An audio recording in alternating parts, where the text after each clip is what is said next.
Hey everyone, I'm Roger Mooking and welcome to In the Mix with Flavour Network. I feel so blessed to be with chef and author Raquel Fox, and by the looks of things, we're in for something super delicious and really vibrant. You know it, Roger. Today, I'm bringing a little Mazatlán sunshine into our kitchen. I'm talking fresh seafood, bright citrus, and big flavors that you can experience for yourself. Sunwing Vacations makes it so simple to get there and taste these flavors exactly where they came from.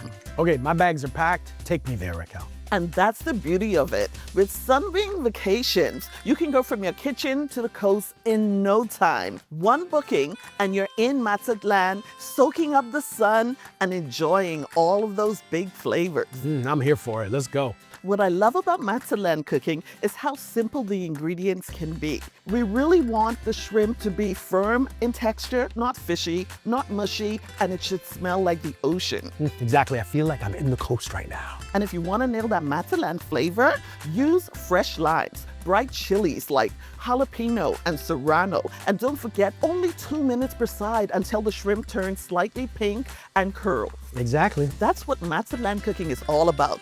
Flavor, warmth, and making every moment a getaway. Now let's head to the beach. Thank you for watching. Thank you, Chef Raquel. And of course, you're in the mix with Flavour Network. Presented in part by Sunwing Vacations. Save more, do more.